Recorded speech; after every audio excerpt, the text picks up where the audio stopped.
This is Inspirations Unlimited. Sa mga panahong nadaramang ika'y hindi mahal, pagpatak ng bawat minuto tila ba kay bagal?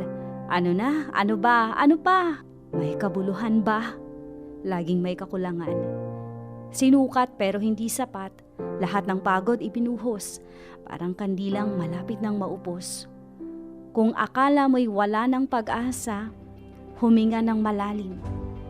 Kumapit sa kanya, Emmanuel ang pangalan niya. Tanggapin siya bilang Diyos at Panginoon. Liwanag niya'y hatid sa madilim mong kahapon. Siya ang kasama. Bawat segundo, bawat minuto, oras, araw, buwan at mga taon, lagi siyang naroroon. Tugon niya ay sakto sa pagkakataon. Ang bumubuo sa bawat umaga, ang humahabi ng bawat mga gabi, upang malaman mong ikaw ay laging minamahal. Mahal at mahalaga sa paningin ng Diyos ng langit at ng lupa. Siya ang matibay na sandigan at dakilang hari magpakailanman.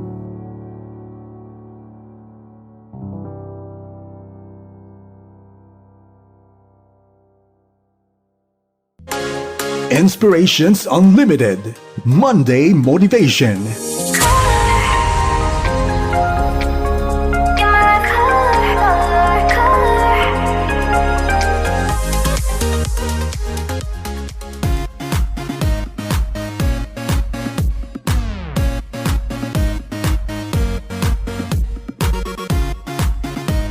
Isang magandang hapon po sa inyo mga kaagapay. Ikaw pa rin ay nakikinig dito sa himpilan ng 702 DZAS, FEBC Radio TV, Agapay ng Sambayanan. Tayo po ay proud member ng KBP o ang Kapisanan ng mga Broadcaster ng Pilipinas. Kaagapay, napapakinggan po ang inyo pong himpilang 702 DZAS sa inyo pong FEBC page ang 702 DZAS FEBC Radio. At syempre po sa ating YouTube streaming ang 702 DZAS FEBC Radio TV. Kaagapay, ako pa rin po ang inyong hyper na kasama. Ako po si Brian De La Cruz. Siyempre mga kaagapay, kami po ang inyong Monday Companion sa tawanan at kulitan with inspiration, dedication, and motivation. Ako po ang inyong kasama every Monday. Ako po si Angelica Calayag at ikaw ay nakikinig sa Inspirations Unlimited Monday Motivation. Yan mga kaagapay, Lunes na naman po at happy holiday po sa lahat po ng nakikinig sa kanikailang mga radyo, sa nakikinig po sa kanikanilang YouTube streaming. Happy Monday. Alo ba kaagapay kung bakit holiday ngayon? Ngayon po ay National Heroes Day. Kaya naman po saludo po tayo sa ating mga kababayan at saludo po tayo sa ating bayani ng Pilipinas kung ba't po natin nakakamtan ng ating kasarinlan. Gusto mo yung kasarinlan? Anong English yun? Kasarinlan ata ay kalayaan. Oh, ano masabi mo doon? Ayun na. So mga kaagabay, this time, siyempre po kahit po ay araw po ng Monday, ang usapan pa rin po natin ay patungkol pa rin po sa motivation. Kaya naman this time mga kaagapay, sa muli pong panunumbalik ng ating pong sama-samang pagtutulungan sa agapay ng sambayanan. Kaagapay, mahigit 7 dekada at 6 na taon na po tayong magkakasama sa pagbabahagi ng impormasyon, kwentuhan, inspirasyon, tawanan at maging sa pagbabahagi ng mabuting balita ng ating Panginoong Hesukristo. Yes, tama ka dyan, Angelica. Kaya naman mga kaagapay, sa mga nakikinig po na ating mga tagapakinig, sa nanonood po sa pamamagitan po ng ating GCTV kaagapay, alam niyo po ba na nagpapasalamat kami dahil nasa 52% na po ang transmitter project ng ating 702 DZAS FEBC Radio TV. Kung nais mong mag-donate mga kaagapay sa ating transmitter project, 702 DZAS, maaari kang mag-message sa ating Facebook page na 702 DZAS FEBC Radio o mag-text o tumawag sa 0916-296-6620. At ang tema po para sa ating sama-samang pagtutulungan ay Transmitting signal, transforming lives. Yan naman mga kaagapay, ngayong araw po ng Lunes, siguro ang daming makakarelate sa atin, Angelica. As in, siguro mapa working student, mapa full-time employee, mapa part-time employee, at kahit freelancer nararamdaman to. Syempre, at kahit yung mga naka-work from home. Oo. Alam mo, bihira, ako naririnig na, kumusta yung work environment? Hindi, naka-work from home ako. Hindi ko na masyadong feel. Pero, meron pa din. Diba? Na mababalitaan ka na talagang kahit naka-work from home, nandun yung calls, yung iba't ibang mga meetings na ina-attendan, kahit naka-work from home. At saka meron pa aminin din. natin, kapag naka-work from home, madalas doon mas mataas yung demand. Kasi hindi natin sila nakikita yung mga higher ups, di ba? Hindi nakikita yung mga ginagawa nung naka-work from home. Kaya doon sila mas nagtatanong, ano ginagawa mo? Kailangan mo ng weekly progress Report. Oo, Yes, dito sa atin, di ba? Dito po sa 702 DCAS, mga kaagapay, kami po ay naka-hybrid setup pa din. Kaya naman po, para ma-secure po ng aming pong mga station manager, ng ating pong mga bosses, ay meron po kaming weekly progress report. Ito po yung kung saan inililista po namin yung ginagawa po namin sa loob ng isang araw. Kami po ay naka-work from home. Pero ikaw, Angelica, gusto mo na kitang kamustahin? Maliban sa magkatrabaho naman tayo. Pero ikaw, kamusta ka ba sa sarili mong work? Mapa-work from home at saka dito sa office? Okay, dito sa office at saka sa work from home, yung trabaho natin, di ba, somehow magaan. Pero, kapag ka nandyan na yung maraming mga holidays, katulad nito, maraming mga recordings, mga live events, mga shoot, doon na talagang napupuno yung schedule ko. Yung schedule namin bilang RTV, doon na marami kaming load ng editing. So, sige nga, Angge, paliwanag mo nga sa ating kaagapay, ano ba yung ginagawa ng RTV department? Bakit parang busy daw kayo? So, bilang RTV po, kami po yung mga nagbabato ng live broadcast na nakikita nyo po sa Facebook, YouTube, tsaka sa GCTV. So, kami po yung nag-e-edit ng mga episodes ng mga programs from Sunday hanggang Saturday. So, lahat po mga kaagapay ng nakikita nyo sa Facebook, sa YouTube, yan po ay ine-edit ng RTV. Yes, kaya mga kaagapay, si Angelica po, kasama natin bilang co-host natin sa Inspirations Unlimited.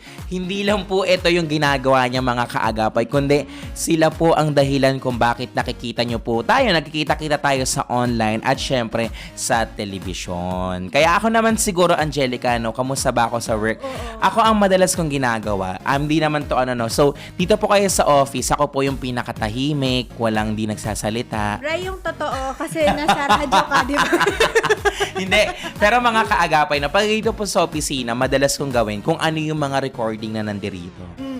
Hindi po kasi ako mga kaagapay madalas magsulat inside the office kasi meron po kaming 2 days work from home. Doon po sa work from home na yun, mga kaagapay, doon po kami gumagawa ng mga programa. Yes, kaagapay, bago nyo po kami makita dito ni Angelica, bago nyo po makita yung mga bumobroadcast po sa atin sa araw-araw, may tinatawag po tayo na Program Q-Sheet. Yung Program Q-Sheet, ito Angelica, ito yung sinusundan ninyo at sinusundan ng audio production team natin para alam nila kung ano ilalagay na music, kung ano ilalagay na sound effect, kayo kung ano yung mga ilalagay nyo na na poster o di kaya yung mga visual material. Siguro sa work masasabi kong okay tayo kasi meron pa rin tayong hybrid setup na kung saan hindi lang tayo puro opisina, kundi meron din tayong work from home na kung saan kahit alam naman po natin na tayo po ay nagtatrabaho sa ministeryo, kaya sa akin okay sa akin na magtrabaho ng mas mahaba kahit naka-work from home. Tama. At saka mas mahaba yung pahinga mo. Kasi bakit? Bakit? Kasi yung time na igugugol mo para Bumiyahe. Oo, para makapagpahinga, nasa biyahe kapag naka-onsite ka. Pero po mga kaagapay, pag naka-work from home tayo, mas mahaba yung pagka nag 5 p.m. na ops, wala nang gagawin. Tapos na, pwede nang mahiga. Oo. Ayun yung iniintay ko. Pero aminin nyo mga kaagapay, no, ang sarap ng naka-work from home. Kasi eto pwede kang gumising siguro 5 minutes before your shift. O di ka... May minsan kasi ganun ginagawa ko, ha? Hindi ko kaya yung 5 minutes. Oo, kasi ako syempre una kong gagawin para maghihilamos. So, uupo lang ako. Tapos, ililista ko na yung weekly progress report ko. Para at least, meron na din akong note at the same time. So, yun yung ginagawa ko mga kaagapay. Parang gumigising ako. Ako naman gumigising ako 30 minutes before my shift. Para at least, iisipin ko, okay, ito yung gagawin ko. Titignan ko yung mga email, kung nag-email na ba yung mga program partners natin. Para at least, mas dire-diretso yung trabaho ko. Tapos, siguro mga bandang umaga, siguro mga 10 hanggang 4 p.m. Ginagawa ko pa rin yung mga, yung mga programa. Ito, kaagapay, ginawa natin yung programa ng Inspirations Unlimited patungkol sa toxic environment. Kaya naman mga kaagapay, kung gusto nyo pong sumama sa ating kwentuhan, meron po tayo ngayon sasagutin na question. Ayan na, Ang ating ayan pong na. question of the day mga kaagapay. Sagot ka na ha, i-type mo lang dyan yung comment mo dito sa tanong na paano mo masasabing toxic ang workplace mo. Yun. Tama, ulitin natin kaagapay, no? Ang ating question of the day ay, paano mo... ba't parang nagbibinata? Ang ating pong question of the day, mga kaagapay, paano mo masasabing toxic ang workplace mo? Naku mga kaagapay, excited na kaming malaman ang kasagutan sa ating tanong. Kaya naman kung gusto niyo pong sumama sa ating kwentuhan, maaari kayong mag-comment sa ating live stream na 702 DZAS FEBC Radio at sa ating YouTube stream na 702 DZAS FEBC Radio TV. Aha. Kaagapay ha, pwede mo rin kami makausap sa pamamagitan po ng ating mga telepono, sa pamamagitan po ng pagtawag nyo sa numero na 86543322 local 401. Ulitin ko mga kaagapay, 86543322 local 401. At mga kaagapay, may chance ka na sumagot on the air at may chance ka makipagkwentuhan sa amin on air. Kaya naman, wag na natin to patagalin, Angelica. Ayan na. Ang dami nang sumasagot dito at sabi nila na parang ang daming pagod Monday na Monday. Siguro dahil holiday, no? Pero tayo patuloy tayo na nag-broad. Ito, Long weekend ngayon. yes, ito. Sagot ng ating kaagapay na si Navi. Sabi niya, masasabi daw na toxic ang isang work environment o di kaya toxic yung ating workplace ay kapag merong mga micromanagers ang ng mga nasa taas. Yung tipong may mandatory daily time in and motion tracker. Kaya kahit tapos na ang trabaho mo for the week or for the day, dahil efficient worker ka, kailangan mo maghanap ng dagdagan ng gawain kasi bawal magkaroon ng idle time. Ay, may mga ganun palang Mga micromanagers. Sabi, naisip na na-encounter ko din yan sa isang company na yung PC nila, recorded lahat ng Talaga? ginagawa nila. Oo, nakikita ng manager kung anong nakalagay sa PC mo. Wow. Kaya yun yung pinagpapasalamat ko dito sa FEBC na kahit marami tayong ginagawa, pero hindi tayo tinitingnan. Hindi tayo inoorasan. Tsaka naniniwala ako na magre-reflect pa rin naman yan sa work efficiency mo pagdating mo dito. Totoo. Sa atin. Eto, siguro nakakalungkot lang sa ating mga Pilipino na yung kapwa natin hindi natin pinagkakatiwalaan sa trabahong meron sila. Diba yung tipong sinend mo naman sa email, pero gusto pa rin nila, makita pa rin nila lang ginagawa mo. Siguro di natin sila masisisi. Baka may mga trash. Baka may mga trust, parang alam mo yun, parang trust issue doon sa pagkakaroon ng trabaho. Pero, ang hirap din naman kapag meron kang mga micromanagers na palaging nakatingin sa'yo, lagi na lang tinitingnan, baka wala tong maisend na email, pero hindi natin alam na mahirap yung trabaho talaga. Totoo. Ayun yung mas mahirap yung mga staff. Eto naman, ang sabi ni Johnny ay isa nating kaagapay na sumagot sa ating question of the day na paano mo masasabing toxic ang workplace mo. Ang number 1 na sagot niya, epic gaslighter. Ang immediate soup mo, para bang in spite of your best output, you make everyday na akma sa standards. Sobrang binabago at QA level kaya iba ang lumalabas sa website. Grabe. Oo, grabe din yung pagka-dismaya niya. Minsan kasi talaga ang isang tao kaya umaalis ng company hindi dahil sa trabaho dahil sa tao. Dahil sa higher ups o kaya dahil sa mismong katrabaho niya. At nakakalungkot. Kasi pare-parehas naman kayo ditong staff. Pare-parehas naman kayong nagtatrabaho. Pero bakit parang merong mga umaangat, tumataas, diba? Iba yung tingin sa sarili nila. Pero pare-parehas lang naman kayo ng sinesweldo. Pare-parehas naman din kayo ng staff. Kaya, mga kaagapay, napakahalaga talaga na kapag healthy yung ako naniniwala ako, Anggea, hindi na baling maliit yung sweldo, pero masaya ka sa trabahong ginagawa mo. Kasi, ngayon, ako mga kaagapay dati, syempre dahil kabataan pa tayo na dati naniniwala ako na dapat mataas ang sweldo, tapos masaya. Pero syempre nasa Pilipinas tayo, alam naman natin na maliit yung pinapasweldo dito sa mga Pilipino. Kaya naman ako naniniwala ko kung sino yung taong pinakamasaya sa trabaho. Hindi na siya patungkol sa sweldo, about na siya sa contentment na ginagawa niya sa loob mismo ng trabaho. Kasi pag hindi ka masaya sa trabaho mo, kahit lumipat ka ng 3 kumpanya sa loob ng 1 taon pero di ka masaya, aalis at aalis ka. Naghahanap ka kasi talaga ng perfect na, well, although wala naman perfect, yung kumbaga magmamatch sa personality mo.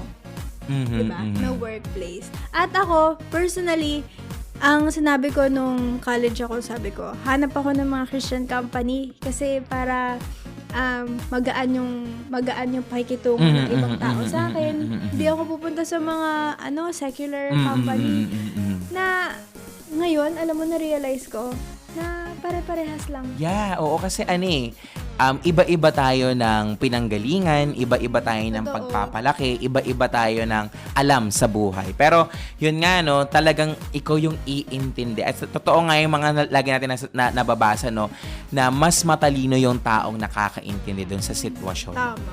Kaya, ito ang sagot ng ating kaagapay na si Ate Fiona. Sabi niya, nakikipagpaligsahan sa'yo yung ka-workmates mo. Kahit wala namang intensyon na makipagpaligsahan, gold medalist yarn para sa Pabida Edition. Parang mga galit na galit kayo makakaagapay. Ito pa sabi niya, they don't acknowledge your presence. They ignore you completely. Pag may sinasuggest ka, sarado agad sila kasi they see you as a threat kaagad. Kahit low-key ka lang. At sinabi niya pa, may special treatment sa higher ups, yung ibang kasamahan sa opisina. Nagpa-flashback tuloy yung toxic na workmates ko noon, yung sa date ko ng workmate na masaya siyang nag-exit na ako sa ganung mundo. Thank God sa office namin na walang toxic. Happy-happy lang lahat ng katrabaho. Yun yung most na ma-appreciate mo, na meron kang kaibigan. Inside the office. Oo, inside the office. Yun mismo yung parang, ikaw na lang yung kakampi ko, tayo na lang magsama, parang tayo na lang umintindi sa bawat isa. Then yung lahat ng rants nyo from doon sa workplace, diba? Sa kanya mo lang nasasabi, and trustworthy siya doon sa mga bagay na i-share niya sa'yo. Siyempre, lahat naman tayo, diba mga kaagapay, meron tayong sama ng loob, meron tayong nararamdaman na hindi natin alam kung saan natin ibibigay o ibubuga or ikikwento, 'di ba? Kaya tayo bilang mga kaagapay, bilang mga mananampalataya din, 'di ba? Kailangan natin na meron tayong mapagsasabihan. Exactly. Kasi baka mabaliw na tayo. Hindi ba talaga ang hirap kapag ikaw na din naman sa trabaho. Though, syempre, totoo naman yun na parang pumasok ka sa trabaho para sumeldo. Pero, mga kaagapay, iba rin kasi yung nagtatrabaho ka para din sa may makausap kasi kailangan nating mag-grow. Ito naman sabi ng ating kaagapay na si Ate Leyan Alcantara. Sabi niya, nakikipagkwentuhan sila sa iyo para malaman ang mga nangyayari sa buhay mo. Yun daw yung sign ng isang toxic workplace para gawing pulutan sila kapag wala ka na sa harap nila at kausapin yung ibang workmates. Number 2, sabi niya, madaming ipinagbabawal sa loob ng work na minsan hindi naman nakakaapekto sa output ng trabaho. At pangatlo, sabi niya, matuusin daw sa trabaho. Pang-apat, hindi inirerespeto ang boundaries ng work and personal life.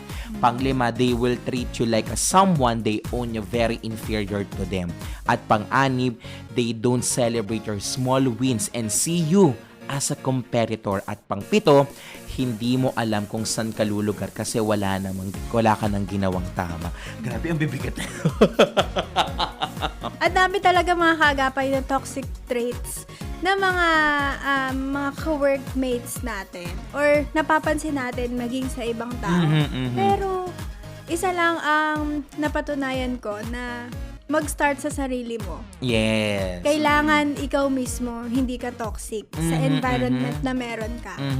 Kasi kung ikaw ay hindi ka toxic at mapagkakatiwalaan kang kaibigan or mapapagkatiwalaan kang workmate, 'di ba? Lahat ng lalapit sa iyo parang magnet 'yan eh. Lalapitan ka ng mga mabubuti ding tao. At yung mga toxic na tinatawag nila ay hayaan mong mahawa. 'Di ba? Mahawa sa inyo, mahawa sa iyo, mahawa dun sa karakter na meron ka. Tsaka napakahirap mag-please palagi ng mga tao. Siguro para sa kanya yung iwasan natin na huwag tayo gaano mag-please kasi nandito ka rin naman din para magtrabaho. Ito naman, humabol ang ating kaagapay na si Mr. A. Sabi niya, hindi ka komportabling gawin ang dapat dahil feeling mo ang daming matang nakatingin sa'yo at inaantay na magkamali ka para makahanap ng butas at sisirahan ka sa boss. Number 2, madami kang ideas sa gusto kang ibahagi sa kanila pero hindi ka nila nabibigyan ng pagkakataon dahil pinipila nila yung may priority kaysa sa katrabaho mo. Number 3, may mga bagay na madalas makita sa iyo na mali ka pero pag sila, okay lang kahit magkamali. Pang-apat, may komisyon at incentives dapat sila sa iyo pero officers ang representative ang nakikinabang hindi nasunod sa usapan. Pang-5, delay at sahod at penalty kapag late.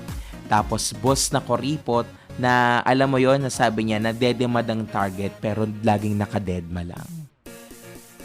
Nakakalungkot. Siguro nasa sales to, nasa sales parts yung niya yung trabaho. Siguro ganun ang gino. Napakadami natin trabaho inside our own office. Pero let's just think, ikaw ba ang ganda nga nung sinabi mo na ikaw ba okay ka ba sa loob ng opisina? Ikaw ba wala ka bang ginagawa? Baka kasi mamaya may dahilan din kung ba't din nagiging toxic yung loob ng work environment mo. Oo. Alam niyo mga kaagapay and Bri, mahirap na yung trabaho. Papahirapan ka pa ng ibang tao. Di ba mas lalong nakakahirap yun?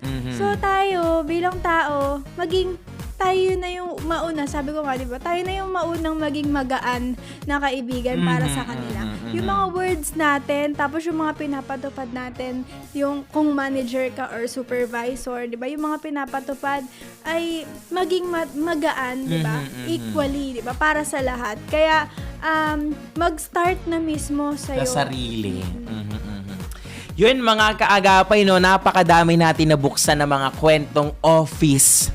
Mga kwentong opisina. Kaya naman kaagapay, dyan ka lang dahil mga kaagapay sa susunod po na kantahan ay mapapakinggan po natin ang kantang alam na po natin to, ang kantang Babangon Tayo. Kaya naman kaagapay, sa nakikinig naman po sa kanikailang Facebook, dyan ka lang kaagapay dahil mapapakinggan mo at mapapanood mo ang ilang kasaysayan ng FEBC Philippines. Kaagapay, nagbabalik po ang Inspirations Unlimited. Sobrang daming insecurities ko noon. Sa likod ng mga ngiti, sabi ko sa sarili ko, kailangan long hair para mas maganda. Kailangan payat ang katawan para maraming maka-appreciate at magmahal. maraming talent at achievements. Para may humanga, kailangan sa lahat ng bagay perfect. Kailangan ikaw lagi ang piliin. Hindi ka dapat magkamali dahil nakakahiya. Hinahanap ko lagi ang kanilang approval. No space ang rejection sa aking katauhan. Gusto ko laging tanggapin at mahalin. Pansarili ang iniisip. Di ko gets ang sarili pero parang may kulang. Hinahanap ko yung value kung saan-saan. Pero hindi pala dapat sa mundo kinukuha ang kahalagahan. Dahil merong Diyos na dakila ang habag at pagmamahal. Ibinigay niya ang bugtong na anak na si Jesucristo para bayaran at tubusin ang kasalanan ng sanlibutan. Pinili niya ako na magkaroon ng relasyon kay Jesucristo at makasama sa kaharian niya. Batid ko ito kaya isinuko ang buong buhay sa Kanya. Hindi pala ang achievements at ang approval ng tao ang sagot para maramdaman ang kahulugan ng buhay at pagmamahal. Dahil ang lahat ng iyon ay panandalian lamang. Kay Jesus ang aking identity at kakontentuhan. Siya ang tanging kailangan. Siya ang dahilan kaya nabuhay. Siya ang paglilingkuran ko habang buhay.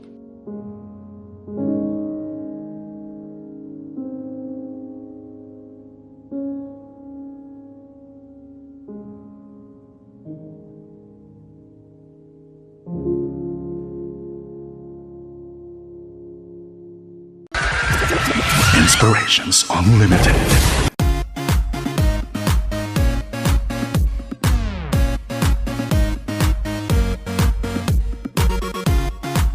Nagbabalik po ang programang Inspirations Unlimited Monday Motivation. Yan mga kaagapay, kanina nga nabasa natin ang pakikipagkwentuhan sa ating mga kaagapay na kung saan ang dami pala nilang nararamdaman patungkol sa iba't ibang toxic work environment. Kaya naman mga kaagapay, ang ating pong ulit na question of the day ay paano mo masasabing toxic ang workplace mo. Kaya naman this time mga kaagapay, di na po natin patatagalin, may makakasama po tayo na ating kapanayam via phone patch. Siya lang naman po ay nagtapos ng Bachelor of Mass Communication sa pamantasan ng lungsod ng Maynila. Siya din po ay currently an event coordinator and organizer, professional online and live event host, G-Host Event Management Services, and Shaila's Art Jam Event Solution. At alam mo ba, Angelica, siya ay isang online show host sa VG8 Radio. At siya din po ay voice-over artist sa dubbing artist and public speaker. At alam mo ba, Angelica, no, siya rin naman ay may karanasan sa pagiging isang human, relations officer at corporate relation. Kaya naman mga kaagapay, ipinapakilala na po namin si Miss Lynn Gonzalez. Hi, Miss Lynn! Magandang hapon po sa inyo. Afternoon po. Magandang hapon po mga kaagapay. So, isang karangalan po na maging kasama nyo ngayon. Yan. Ako po excited sa topic natin ngayon. Alam mo si Miss Lynn, no, kahit naka-phone patch siya, para siya nag-voice art, para siya nag-voice over. Natural na yung dating ng boses. Yan, no, ang ganda ng boses ni Miss Lynn. Pero Miss Lynn, no, kayo muna po ba, hindi po namin kayo papakawalan sa ating kwentuhan. Para po ba sa inyo, paano nyo po masasabing toxic ang isang work environment? Ang isang environment kasi, napakahalaga yon na dapat healthy yung relationship ng mga kasamahan mo sa trabaho, pati ikaw. So, andun dapat yung tiwala eh. Now, masasabi mo lang toxic yung behavior na yan kapag alam mo yung mga naglipana na yung rumors, yung mga gossips kumakalap na, yung tipong never-ending na yung gossip at drama. Tapos, low na yung moral ng ilang mga kasamahan mo at mapapansin mo rin na yung tinatawag nilang micromanagement. Yeah. Yung boss mo tutok sa'yo na feel niya na i-control yung mga empleyado niya na kahit ba hindi oras ng opisina, araw ng opisina, mo yun, kontrolado ka niya at gusto niya ipagawa sa'yo ora-ora mismo. Sabi nga ng ilang meme, yung toxic environment parang piece of gum na nakastuck sa sapatos mo. They are sticky and annoying. Ayaw kang pakawalan. Parang gano'n, no? Yung toxic environment, yun yung mga raming backstabbers na they are para silang mga climbers na they're looking for ways to sabotage yung co-workers nila na papunta sa taas. No? Dinidisrupt niya yung corporate harmony and productivity ng isang environment talaga. Yan ang mga toxic environment. Ayan. Pinagdaanan ko yan for many years. Naku po, halata naman Miss Lynn, no? Hello ba Angelica, no? Na si Miss Lynn ay hindi lamang siya naging isang human resource officer, kundi napakadami niyang naging posisyon bago rin siya, alam mo yun, parang lahat ata nalibot niya sa pagiging supervisor, pagiging trainer, pagiging ranking file, sa kung saan pinagdadaanan naman siya ng lahat. Pero Miss Lynn, no? Di ba nga po, nasabi niyo nga po, ito yung ang toxic environment na nandirito yung mga taong may mga backstabbers sa kung saan nakatalikod ka, pinagkikwentuhan ka, at nasabi nyo nga rin po Miss Lynn na ito yung parang nasa taas ka na pero pinipilit kang pababain. So Miss Lynn, ang tawag po ba kaagad dito ay toxic environment, at ano po ba yung definition talaga ng toxic environment? Actually, kapag kinukuha na yung inner peace mo, and then hindi ka na masaya, and hindi ka na motivated sa ginagawa mo. Ang lahat ng tao, kanina narinig ko ngayon ilang binabasa nyo sa ating ilang mga kaagapay, yun yung talagang environment na toxic na. Hindi yung mga tipong pagpapasok ka sa opisina, sabi nga nila yung you are sick to your stomach na, hindi ka na makagalaw, hindi ka na happy. Kasi pakiramdam mo lahat may sasabihin sa'yo. Hindi ka na masaya hindi ka na motivated to work sa bagay na dapat mong gawin. Yung lahat na lang may nasasabi sa'yo. Yun ang toxic environment. Toxic na siya talaga. Kaya nga sinabing toxic hindi na siya nakakabuti sa'yo. At hindi talaga na kumbaga parang ang ganda nung sinabi ni Miss Lynn, na parang wala ka ng peace.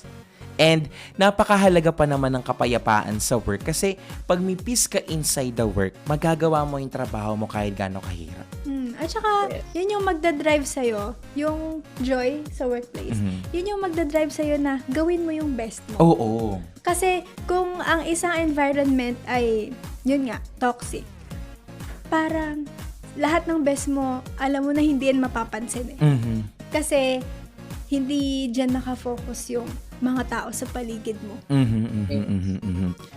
Ayun. So Miss Lynn, di ba nga po, alam naman po natin na ang toxic environment, napakahirap talagang harapin ito. Kahit, alam yun, kumbaga parang mahirap nang bumangon dahil maaga kang papasok, pero mas mahirap yung kakaharapin mo. Miss Lynn, possible po ba na maharap to? Paano po ba hinaharap ang isang toxic environment?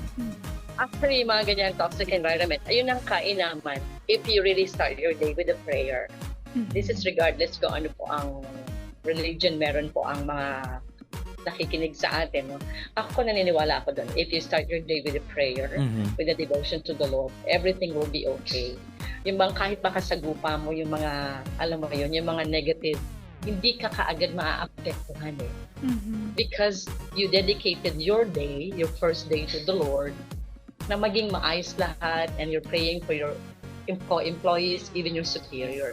And syempre, sabi nga, the less you respond sa negative people, the more powerful your life will become. Sabi nga yun ang isa sa mga kilalang nag-quote no?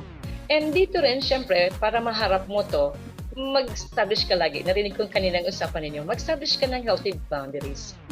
No?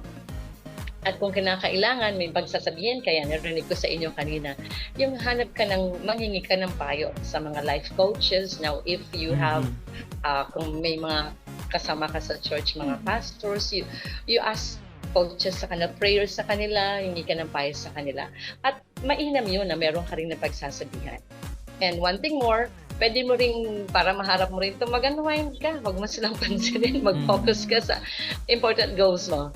Ngayon, on the other hand, ito yung medyo worse na, kapag alam mo talagang nadideprive ka na ng peace of mind, even yung mental health mo ay naapektuhan, start planning your exit strategy na. Yan na yung last way mo. Kumbaga, nag-pray ka na, nag-prayer and fasting ka na, but still the enemy is, alam mo yon, the enemy keeps using them na hindi talaga maganda. Maaari siguro na start planning your exit strategy na. Yun lang yun. No? Yun yung last move, maaaring last step mo. Kasi based on my experience, ginawa ko na lahat eh. Kaya lang talaga, I prayed and I asked confirmation. Hanggang sa, ayun na, nag-plan na ako ng exit strategy. Exit na. Miss Lynn, nabanggit niyo po kanina na mag-ask po tayo ng life coaches na makakatulong sa atin. May kinalaman po ba dito or pwede po ba silang part na kung papaano maa-address ang isang toxic environment? Opo. Kung paano ma-address ang Opo. isang toxic environment. Sa ganitong klase naman, kasi dapat ang workplace natin nag-i-ensure na safe and inclusive yung environment natin. Pero kung sa tingin mo, halimbawa, yung harassment, yung bullying, yung mga offensive jokes na yan, yung mga insults, minsan may mga intimidation or even may physical threats pang nangyayari na sa tingin mo parang natotolerate ata at umaabuso na sila.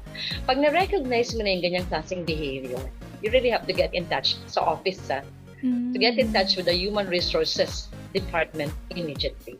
Kasi minsan yung boss mo toxic.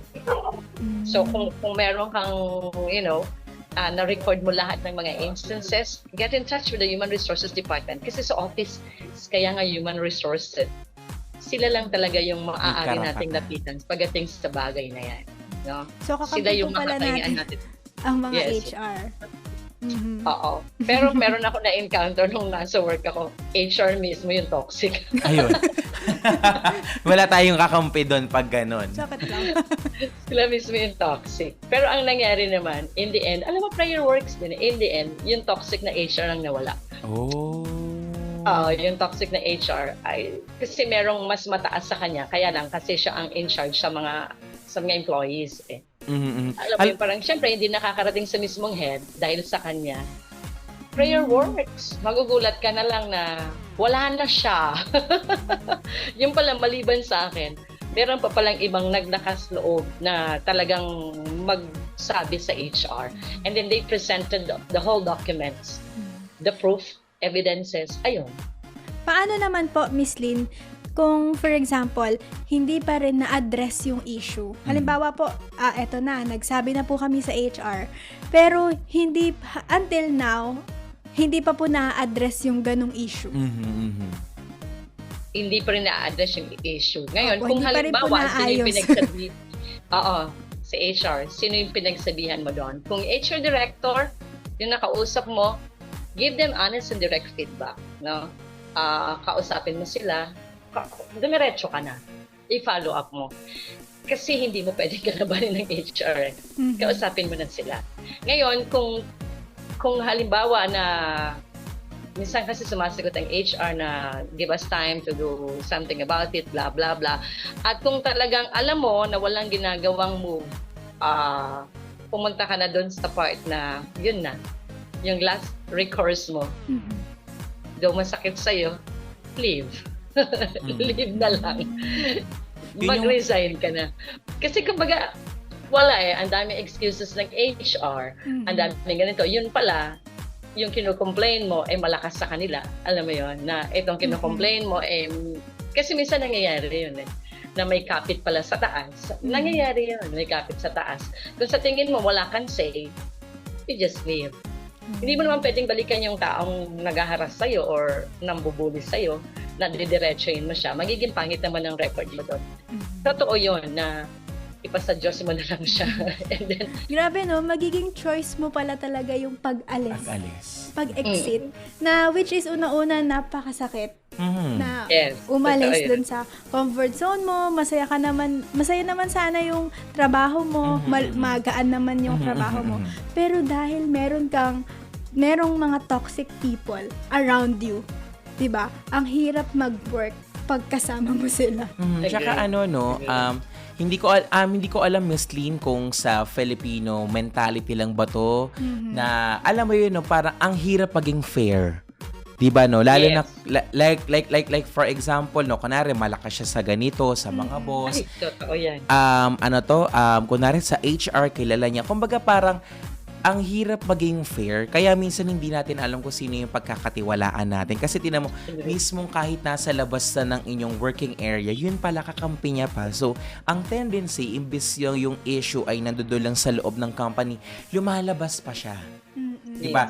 Lumalabas pa sa ibang department, nalalaman pa ng mga ibang bosses na kung saan ang ending, hindi kasi nasolusyonan ng maayos. So, ang mangyayari ito, magkakaroon ng gulo. So, yung taong involved doon sa kwentuhan, yung taong involved doon sa issue, ang nangyayari sa kanya, mas pinipili niyang umalis. Sakit, no? Ayun yung pinakamabi. Miss Lynn, di ba kayo po ay hindi ko rin po gaanong nilagay yung mga iba't iba yung mga posisyon, pero you are a corporate relation director. Ibig sabihin, Miss Lynn, halos katumbas po kayo ng HR director kasi you are a corporate relations po. Sa inyo po, sa tagal nyo pong nagtatrabaho sa loob po ng corporate o sa pagiging isang HR, how do you handle this kind of situation at paano maging balance? Actually, sa part na yan, pag nandiyan ka sa position na yan, you have to know the other side of the coin lagi. Yeah. Ang hirap. No? Kasi may proseso yan eh. May proseso, may mga manual, yan HR manual na dapat mong sundin. Kapag naka-receive ka na ng mga complaints na ganyan, you really have to schedule a meeting para ma-review mo yung behavioral problem ng tao. And tatandaan mo lang din, based sa experience ko, no, dapat lagi ka may witness. Have a witness dun sa room na magbe-verify kung ano yung sinabi nino, sino nagsabi, para you want the meeting to be in private and discreet, pero siguraduhin mo rin na ikaw yung head. Ba, sa HR nga, you have to cover yourself in the event na merong repercussions. No? So yun, schedule ka ng meeting, dapat lagi ka may witness. Now, also pagka sa ganyang klase ng position, you really have to outline yung problem in a very specific terms. Hindi ka pwedeng magkaroon ng accusation na vague. Kailangan malaman mo ano yung example inappropriate behavior na ginawa niya. No? Kailangan maliwanag. Ano yung mismong ginawa niya? Dito, pag nasa part ka ng ganyan na sa corporate relations, sa HR, kailangan mabanggit mo talaga exactly ano yung ginawa niya. It should be dealt with objectively. Hindi ka pwedeng subjective na, oy, ikaw gumagawa ka ng problema sa opisina. Hindi ganun, hindi po pwede. Kailangan mong maging specific, no, kung ano yung nangyari, ano yung ginawa niya, para magkaroon ng remediation na tinatawag and properly ma-assess mo any change ng behavior niya. Ngayon, ang magiging challenge mo na lang kapag yung ina-address mo is, alam mo yun, yung may mga accomplishments na ginawa sa kumpanya na naging toxic siya dahil pumunta na sa utak niya yung yabang niya. Naging toxic na siya. Yun yung medyo nagiging challenge ngayon sa HR eh. Kung paano mo i-address yun. So, sa ganung bahagi naman, i-acknowledge mo yung accomplishment ng taong yun. Naging toxic na siya. Make it clear to him or to her na hindi mo kino-question yung performance niya. Ina-address mo lang yung attitude na meron siya. Right. Ganon. At saka, kapag dinidil mo yung ganyang klase ng tao, dapat as the person, no, kung sa HR o sa corporate relations, hindi ka dapat maging, alam mo yun, dinidefend mo yung sarili mo. Hindi mo dapat nire-restate yung problemang nangyayari. And one thing more, sa HR, everything na nangyayari kapag meron kang ina-address na erring employee or sick employee, andiyan dyan yung documented talaga siya. Properly documented siya. And I even reached the point nga na kinausap mo, verbal muna kasi yan sa amin, verbal muna. And then kakausapin mo nga siya na eto na you are expecting, you will be giving her or him ng 30 days to notice any improvement sa kanya. And then after nung notice mo sa kanya, let's say 30 days yung binigay mo, magpa-follow up ka ngayon. Kailangan i-acknowledge mo kung nag-improve siya, patawag mo, di ba? Sasabihin mo, nangyari na sa akin, congratulations. I really thank you na talagang we are all happy na nakita namin ng improvement sa'yo. Ang worst nga lang, kapag ka hindi mo nakita yung change sa kanya, na pati ikaw HR, sinasabihan na rin niya ng, alam mo yun, nakakarinig ka na rin ng hindi maganda laban sa'yo dahil sa kanya. Kapag ka ganyan, eto na yung sinasabang nasa worst step ka na. Yung worst becomes worse na naging worse. Dito na pupunta yung masakit man, napakahirap sa HR po yung mag-terminate ka. Alam mo yun? Paano naman, Miss Lynn, for example, yung isang tao ayaw magsalita dahil ayaw lang po ng gulo? Yun ang mahirap naman sa part natin. Kasi magiging subjective lang ang lahat. Tandaan nyo, walang magiging matibay na ebidensya or complaint. Puro magiging hearsay lang ang lahat hanggat walang nagbibigay ng evidence. Kasi minsan marami ay nagko-complain. Show us the evidence. Show us the proof.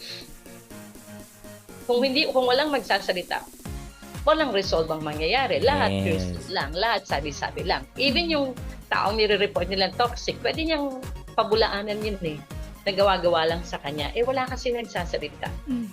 Yun lang ang mahirap. Ngayon kung sa tingin mo na apekto ng lahat, dapat maglakas loob ka. Sabihin mo. Say it objectively. Kung pwede nga lang mention mo. Kasi sa HR kailangan objective ka. Kailan nangyari? Anong oras nangyari? Ano yung exactly ginawa? Yun yung mga importante sa amin. Kailangan objective siya. Hindi pwedeng sinabi, ay last month, basta last month yun, meron ka daw ginawang ganito, yung daw, hindi pwede yung daw sa HR. Hindi pwede yung daw. Kaya nga, dapat well-documented yun. Ikaw mismo alam mo kung ano yung nangyayari. Kaya nung ako nasa sa isang corporation, kapag nalaman ko may toxic, naging toxic na rin. Hindi naman ako toxic. Parang naging ano na rin ako na nililista ko. Ginagawa niya, nililista ko. Ano yung ginawa niya, kailan niya ginawa yun. Document ko talaga. Kaya talaga, documentation is the key.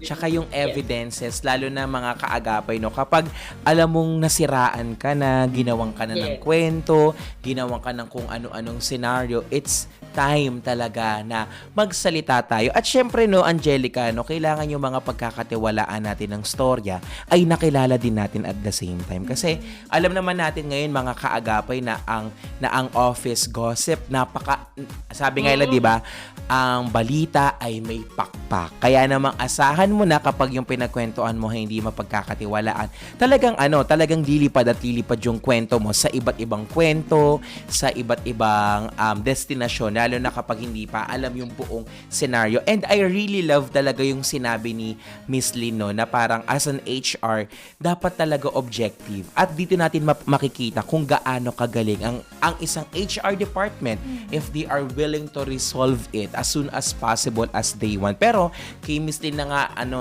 na natutunan natin mga kaagapay na we need to have an evidences.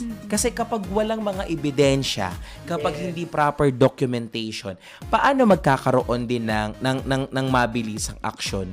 And dito natin makikita kung gaano din yung tao gusto niyang magkaroon ng solusyon kasi meron siyang ipapakitang mga pruweba, may mga papakita siyang ebidensya na nangyari to sa kanya mismo. At natutunan ko din kay Miss Lynn, yung magsalita ka.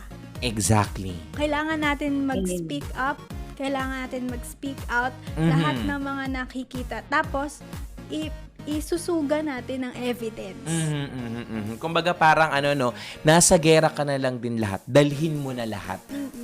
Full pack. Oo. Kumbaga, pero Miss Lynn, syempre, may mga kaagapay tayo na talaga namang toxic ka, sasabayan kita. Hindi natin maitatago na may mga ganyang tao talaga, Angelica, pero sa inyo, Miss Lynn, as an HR, dapat po ba nating sabayan ang toxic inside work o how to be set apart o kailangan ba maging set apart tayo sa kanila?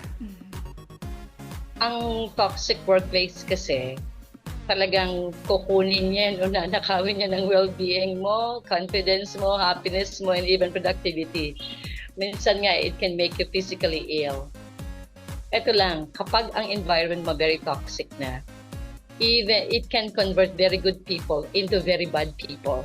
Alam naman natin ang mga negative emotions, negativity, infectious yan.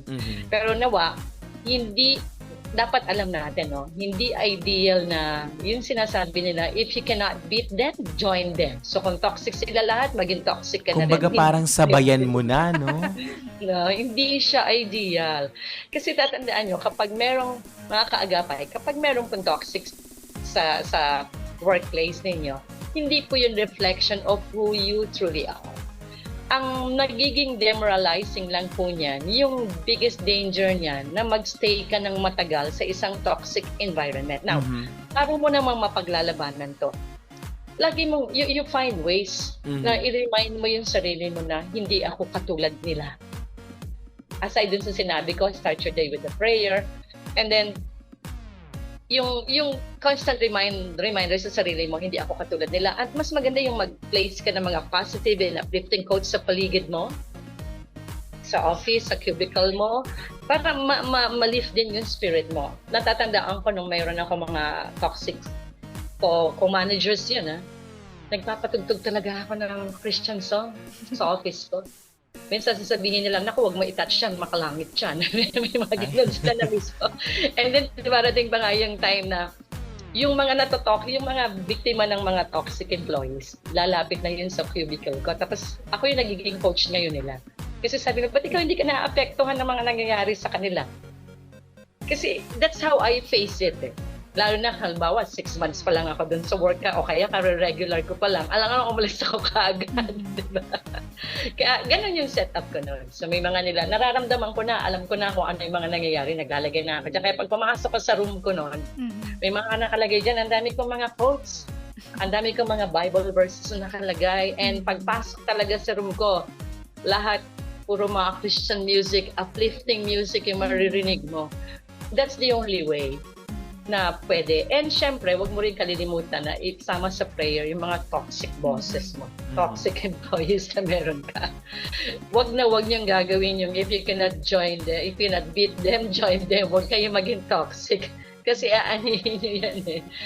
Pero, eto na naman, balik na naman tayo dun sa sinasabi ko. Kung sa tingin ninyo na hindi na talaga kaya, makikipagsabayan ka pa, wag mong pahintulutan makurap ka. Balik uli ako dun sa sinabi ko kanina pa, leave. You just leave. Yun So, lang yun. Sasabi ko. Opo, we have to create boundaries na po. 'Di ba? Sa mga kaagapay na nakikinig ngayon sa Inspiration Unlimited. Feeling ko mga dahil holiday, mga naka-rest day pa. Pero mga kaagapay, kami ni Angelica pinag-uusapan namin kung yung pagbalik mo sa trabaho bukas. So, alam niyo na, magpatugtog tayo ng Christian worship song. So, Tapos maglagay tayo ng mga Bible verse sa ating cubicle.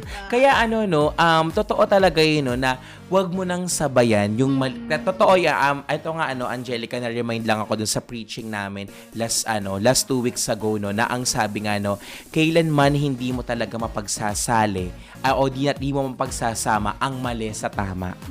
Kasi mali na eh. Kumbaga parang kahit anong gawin mo, hindi mo talaga mapagsasama yung mali at tama. Kaya nga may mali at tama eh. Para paghiwalayin kung ano yung dapat i-correct. Diba? Kaya that's why naman we really appreciate talaga yung mga tao na they are, alam mo yun, yung nakikinig sa mga inside ng na nangyayari sa office, and syempre sa mga HR din natin na mga kaagapay ngayon, na we appreciate you guys kasi kayo yung magiging tahanan namin mga empleyado, na sana magawan din ng aksyon, na magawan din ng mabilis na responde yung mga bawat reklamo inside doon sa loob ng ating kumpanya. Ngayon naman, Miss Lino, ang tanong ko naman sa inyo bilang isang HR officer ulit, di ba? Alam naman po natin na hindi biro yung dadaanan ng isang tao sa isang toxic environment. Pwede siyang mag-resign, pwedeng mag-awol, pwedeng puro leave na lang. Kaya Miss Lynn, bilang kayo po ay napakatagal na sa industriya ng human resource, what kind of advice sa maibibigay mo sa taong paresign na siya, pero tingin mong pwede pang mahilot? Or should I say na dapat bang mag-resign na lang siya at wag na gamitin yung mga leaves nila? Sa ganyang case, kasi kailangan i-weigh mo muna ang lahat ng bagay eh. So, kasi mahirap yung, totoo yun, walang perfect na company. Okay, walang perfect na company, wala ring perfect na co-employers eh. Sinabi nyo nga kanila, nasa sayo din yan. Kaya lang, paano kung yung environment mo mismo? Now, based dun sa experience ko, nangyari na rin kasi na because of toxic people around me, I reached the decision of looking for another job. Kapag yung workplace mo is draining na, no, kaya nga naman sa HR na sabi namin, masaya ka pa ba? Hindi na po, ma'am. Ano ba ang pakiramdam mo ngayon? Ganyan na yung sinasabi namin. Tinatanong ko muna, ano bang pakiramdam mo? Gusto mo pa bang makasama ang mga kasamahan mo? Yung iba sasabihin nila sa akin, pwede po bang magpa-transfer na lang ako ng branch? Tapos sasabihin ko sa kanya, kahit mag-transfer ka ng branch, hindi kasiguruhan yon na wala ring toxic doon. Now, kung halimbawa, ginawa mo na lahat ng best mo, yung energy mo, nawawala na, you are physically and mentally exhausted na at the end of each day, red flag na yun kasi. Red flag na yun. Now, maaaring, kasi kapag untreated yung mga ganong bagay, mababurn out ka lang eh. Mamaya, ma-heart attack ko pa o kaya ma-toxic ka. At saka, kung demotivated ka na, no, yung confidence mo, hindi na, ikaw mismo, wala ka ng tiwala sa sarili mo. Parang naniniwala ka na sa mga sinasabi nila. Well, it's time siguro na you find a different work environment. Yun yung ilang mga bagay. And yun binanggit nga kanina ninyo, kapag halimbawang hindi na siya nagpo-promote ng healthy boundaries, no? Ito yung kaninang binabanggit ko, yung micromanagement na yung manager mo mismo, alam mo ng day off ka, rest day ka, gusto ora mismo ipasubmit sa'yo. Right now, ngayon na, alam naman yung weekend ngayon, walang pasok. Yung bang, dinidiman ka ng sobra. Ano ba to?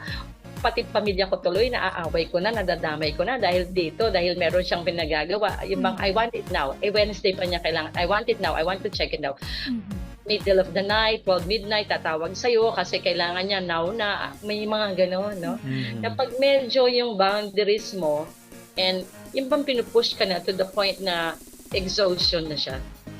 Medyo exhausted ka na o mababurn out ka na, ay serious red flag na rin yung mga ganyan. And based din sa experience ko, kapag halimbawa, yung communication mo dun sa workplace mo, hindi na ganun ka-open, yung tinatawag na transparency, hindi na nag-exist. Magugulat ka na lang, nagpa-meeting pala, hindi ka in-inform. Tapos yung boss mo, cold na sa'yo, hindi naman siya dating ganun. And then yung mga office mate mo, pag nagbubulungan, pag dadating ka, biglang silang hihinto, wala ka namang ginagawa. Hanggang sa, ayun, may nakausap ka, halimbawa, nangyari sa akin yun, sabi ko, may problema ba sa kanila?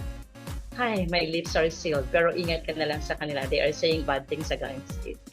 Tapos malaman-laman ko, kasi yung point na yon, lahat kami kasi mga managers sa isang grupo eh. And then, sa akin nagmula yung concept, sa akin nagmula yung ideas, nanalo yung team namin. Kumbaga, by ano kasi, Central Luzon, North Luzon, may mga nanalo yung area namin. And then, meron ditong isa na siya yung kumuha ng credits. Sa akin, okay lang yung kahit kunin yung credits. Kaya lang yung mga kasamahan ko umaalma.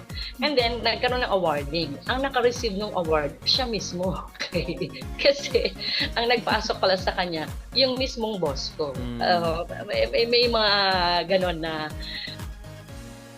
unhealthy yung, yung environment mo. Tapos, hindi mo alam kung bakit. I even reached the point na tinanong ko, boss, I would like to have a word with you. Busy ako. Tapos hanggang sa sumulat na lang ako, hindi siya nag-respond sa email ko. Tapos iniiwasan na ako, and then lahat na lang hahanapan kanya ng bawat gawin mo, meron siyang memo sa'yo. Hindi mo alam ano nangyari, parang ano nangyari? Wala nang open communication, wala rin gustong magsalita, even yung boss mo ayaw kang kausapin.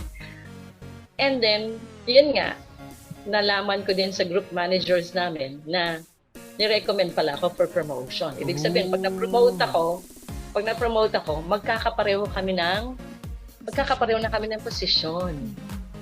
Magiging pareho kami ng rank. No? Magiging pareho kami.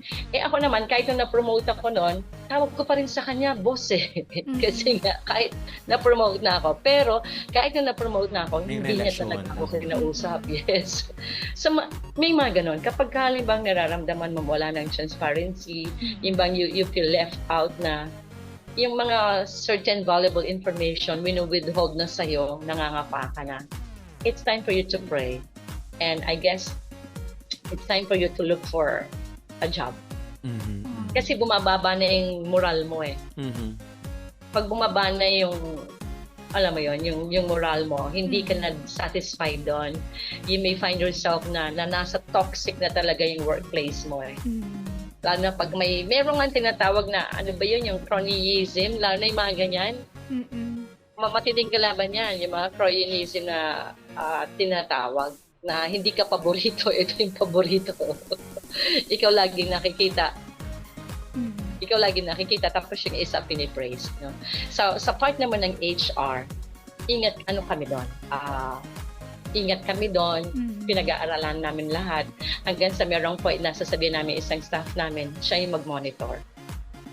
Tapos kakausapin namin individual yan. Hihingi namin yung side nitong isa, hihingi namin yung side ng isa, and then lahat ng involved, isa-isa namin patatawag yan. Kaya, Okay. napakahalaga talaga, Miss Lynn, na you know your boundaries and at the same time, not just only that, pero paano mo pinakahalagahan din yung sarili mo inside work. Kaya naman, Miss Lynn, before we are going to end this program, sige, Miss Lynn, ano po ba ang advice nyo sa mga young professionals at mga kabataan tungkol sa paghaharap sa kanikailang toxic environment? Ayan, para sa inyo mga kaagapay, unang-una po, halimbawa, kayo po ay hindi pa ganun katagal dyan sa trabaho ninyo at na-experience nyo yan, yung mga ganyan toxic. Ang lagi ko pong sinasabi kanina, base po sa experience ko, lagi nyo pong start your day with a prayer. Panalangin nyo po yung mga kasamahan ninyo because prayer works eh. Prayer works. Pag-pray nyo po sila. And pag-pray nyo rin po yung nangyayari dun sa company ninyo. Now, kung halimbawa naman mga kaagapin ng sa tingin ninyo regular na kayo pero this kind of environment is existing pa rin until now, manalangin kayo sa Panginoon, ano ba ang dapat ninyong gawin? Kung doon sa mga nabanggit po kanina, yung mga behavior na nakikita ninyo ay nakaka-apekto na po sa inyo, na dysfunctional na po yung environment ninyo, nakaka-experience na po kayo ng stress, ng anxiety, and even yung exhaustion po ninyo ay alam niyo po yun, nai-encounter nyo na po. I guess po, it's time for you to move on and look for another job elsewhere. Yan lang po. Pero wag po kayo magde-decide na hindi nyo muna isinangguni yun sa Panginoon. Ako po naniniwala doon na every decision that you make, isangguni niyo po muna. Baka mamaya nagiging emotional ka lang o baka mamaya ikaw lang ang nag-create ng ikato-toxic mo. Isa pa rin yun eh. Tignan mo rin yung both sides. Baka mamaya ikaw lang. Hindi naman nag-i-exist. Ikaw, it's all in the mind. Kasi maaaring may pinanggalingan kang toxic environment before and then napunta ka rito. Ikaw na nag-create na hindi naman nag-i-exist. Another thing naman yan. So, everything po, balansihin po natin. Checkin niyo po yung sarili ninyo. Ipag-pray niyo po yan. Lahat po ng mga bagay ay I believe nasusolusyonan po yan kapag maayos po natin pinag-aralan ng lahat, kapag ang maayos po ang lahat na isinangguni muna natin sa Panginoon bago tayo dumating dun sa decision na resign na ako. Kasi minsan resign na ako, pero ba't nandiyan ka pa din? Tama. Parang nakasampu ka ng resign, andyan ka pa din, di ba? Pag-aralan mo muna ng mabuti. So, yung binanggit namin kanina, mga kaagapay, try niyo muna yung mga steps na yun. Naglagay muna kayo yung mga inspiring quotes sa loob ng cubicle mo, kung saan ka man. Maging magandang pagtotoo ka muna sa kanila. Na, sa pananalita mo, sa pagpasok mo, everything. Maging maayos ang behavior mo. Yung bang ikaw ang magiging model employee para sa kanila. Malay, mas magandang tayo ang makahawa ng positive vibes sa kanila kaysa tayo yung mahawa sa kanila. Yun po yung mga aking payo sa inyo, mga kaagapay. Naku, ang dami nating natutunan Sobra. kay Miss Lynn. Grabe. no? Yung maigsing oras natin talagang napuno. Punong-puno. Diba? Napuno po yung ating na-inspire tayo, na-motivate tayo sa mga bagay na dapat nating iwasan at sa mga bagay na dapat naman nating gawin. Yes. At alam mo, no, napakalaking pagkakataon ito, Angel, na hindi lamang dapat tayo talaga nagtatrabaho lang talaga. Kasi aminin natin na kaya naman talaga natin magtrabaho ng 8 oras sa walang kinakausap. Pero tandaan natin na dapat marunong pa rin tayo makisama at marunong tayo magbigayan at marunong intindihin ang bawat isa. Yan mga kaagapay, no, muli nakausap natin ang isang batikan na sa industriya ng human resource management. Yan po si Miss Lynn Gonzalez. Kaagapay, gusto pa man namin kayong kausap pero this time we need to go. Kaya naman mga kaagapay, maraming salamat po sa tumutok dito sa amin sa may kasamang kwentuhan at tawanan. Muli kaagapay, ako po si Brian De La Cruz. At ako naman po si Angelica Calayag at ito ang programang Inspirations Unlimited.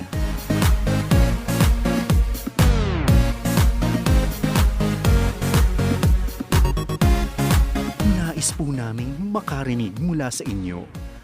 Para sa mga kuro-kuro, mungkahi, o mga bagay na nais ibahagi sa palatuntunang iyong napakinggan, sumulat lamang sa 702 DZAS, Agapay ng Sambayanan. 1 Corporate Center, 46th floor, Doña Julia Vargas Avenue, corner Meralco Avenue, Ortigas Center, 1605, Pasig City. O mag-email sa dzas@dzas.febc.ph.